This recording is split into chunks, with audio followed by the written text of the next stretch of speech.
C'est surtout le Kikongo qui a forgé la langue du créole. Tout dépend où on est, hein, mais en tout cas en Guadeloupe, Martinique et Haïti, c'est vraiment le Kikongo. Même si on mixe des langues à base lexicale française, le français n'est qu'un pourvoyeur de lexique. Et pour cause, puisque ces pays étaient sous domination française.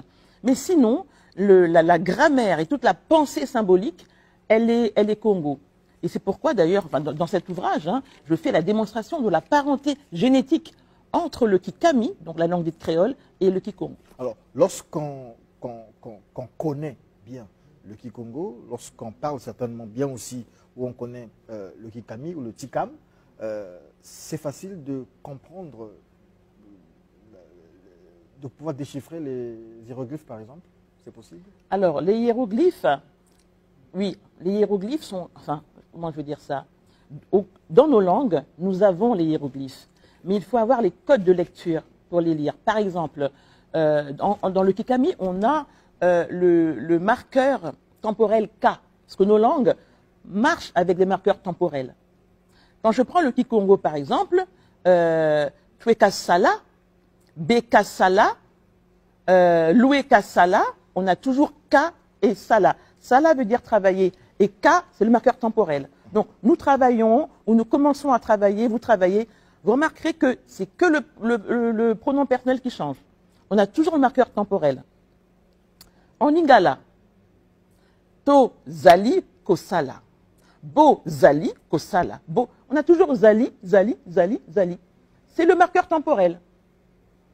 Le futur en Lingala, To Kosala. Bo Kosala. On a Ko comme marqueur temporel. En Kikongo, c'est K ou alors Ke. Par exemple, en Kikongo, il y a l'état, hein, ou alors aussi d'autres marqueurs un peu plus complexes comme Na, etc. Mais c'est toujours des marqueurs temporels. Et la langue dite créole, le Kikami, fonctionne comme ça, avec des marqueurs temporels. C'est une langue Congo. En français, nous avons des terminaisons. Ce n'est pas du tout la même pensée symbolique. Donc je reviens au Ka, le Ka qu'on a en Égypte. Le Ka qui est la force vitale et que nous avons gardé en Kikongo et dans la langue dite créole. En Ka manger, nous mangeons. Ça, Jean-Luc Vivial l'a montré, ça vient d'Égypte. Enfin, ça vient parce qu'en fait, l'Égypte, c'est encore les Congos. Ce sont les Congos qui ont créé l'Égypte. Ça, d'autres l'ont montré, hein. Je ne l'invente pas, d'autres l'ont montré. Il y a de la littérature là-dessus, justement. Voilà, d'autres l'ont montré. Mais le cas, c'est vraiment la dimension de la force vitale. Et nos parents, quand ils ont été déportés, ils ont fait sauter tous les marqueurs temporels. Ils n'ont conservé que le cas pour le présent, parce que c'est la force vitale. Ils en avaient besoin pour survivre au cœur de l'innommable, au cœur de l'esclavage, au cœur de... Enfin, ils ont subi des choses atroces, mais le cas leur a permis de survivre. En Kikongo, quand je dis Dumuka, sauter, mais je saute avec la force du Ka. Quand je dis Vumbuka, je me réveille avec la force du Ka. Voilà, donc, en fait, nos langues, il faut apprendre à les lire. À les comprendre, à les connaître aussi. À les connaître aussi. J'aime bien lorsque vous dites la langue dite créole. J'aime Oui. bien, mais je me demande pourquoi vous le dites. Vous insistez là-dessus. Parce que ça, c'est le nom que les Blancs ont donné. Voilà. Mais le nom que nous donnons à cette langue, parce que c'est notre langue aussi, c'est une langue nègre, c'est le Kikami ou Chikam, c'est une langue nègre. D'accord. Vous avez cité tout à l'heure le Lingala. Et la question qui me vient à l'esprit, c'est justement, est-ce que le Lingala, le Kikongo, c'est la même chose? Ce sont les mêmes racines peut-être? Mais après, est-ce que le Lingala, le Kikongo, ont des similitudes avec la langue des Juifs, on va dire l'hébreu? Question. Alors, d'abord, le Lingala émane du Kikongo. Le Lingala est une langue Congo.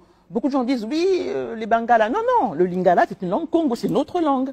Voilà, comme le Kikongo ou comme d'autres langues Congo, comme le Kiteke, etc. Ce sont nos langues dont nous sommes fiers. Par rapport à l'hébreu, alors je suis effectivement théologienne, j'étudie, enfin je suis, on va dire, spécialiste de l'hébreu. Je travaille là-dessus. L'hébreu contient du Congo. Voilà. Et en fait, la langue hébraïque, notamment l'hébreu biblique, je ne vais pas trop m'étendre là-dessus, mais c'est une langue bantoue. C'est du Kikongo. J'en dirai pas plus. Je travaille là-dessus.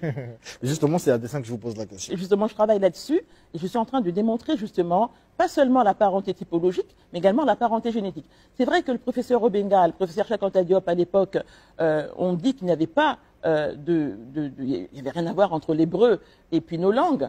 Mais bon, à l'époque, on n'avait peut-être pas les éléments que nous avons, dont nous disposons aujourd'hui, parce qu'il y a toujours l'état de la recherche. Aujourd'hui, la recherche a avancé.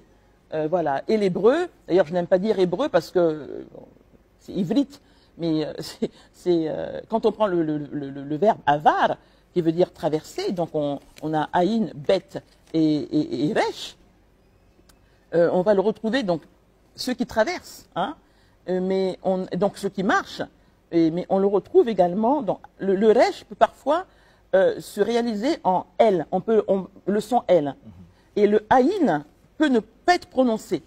Donc ça va nous donner quelque chose comme bet lamed.